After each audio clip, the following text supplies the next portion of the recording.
भारत की धरती सदियों से ज्ञान की पवित्र धरा रही है और इसी धरा पर खड़ा हुआ था एक ऐसा विश्वविद्यालय जिसने पूरे विश्व को ज्ञान का प्रकाश दिया, नालंदा विश्वविद्यालय। 5वीं शताब्दी में गुप्त सम्राट कुमारगुप्त प्रथम ने नालंदा विश्वविद्यालय की स्थापना की। यह केवल एक विश्वविद्यालय नहीं था, बल्कि विश्व का सबसे बड़ा ज्ञान केंद्र था। चीन, कोरिया, जापान, मंगोलिया, श्रीलंका और तिब्बत से हजारों विद्यार्थी यहाँ शिक्षा प्राप्त करने आते थे।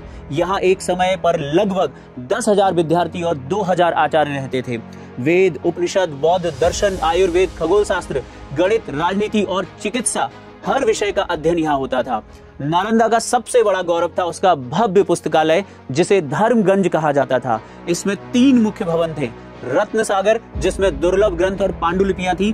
दूसरा था रत्न रंजक, जिसमें बौद्ध साहित्य और दार्शनिक ग्रंथ रखे जाते थे।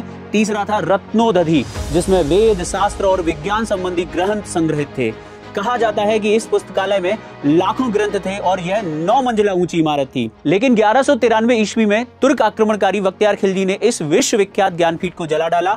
नालंदा की पुस्तकालय की आग कई महीनों तक जलती रही और मानवता का अमूल्य ज्ञान राख बन गया। यह केवल ईंटों और पुस्तकों का विनाश नहीं था, बल्कि ज्ञान की उस धरोहर का नाश था जिसे पीढ़ियों संजो रही थी।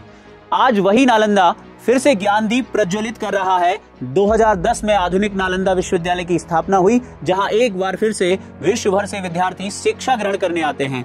नालंदा सिर्फ एक विश्वविद्यालय नहीं, बल्कि ज्ञान, संस्कृति और सभ्यता का प्रतीक है। इसकी स्मृति हमें हमेशा याद दिलाती है कि ज्ञान को मिटाया नहीं जा सकता, वह हर बार नई ज्योति बनकर लौटता है।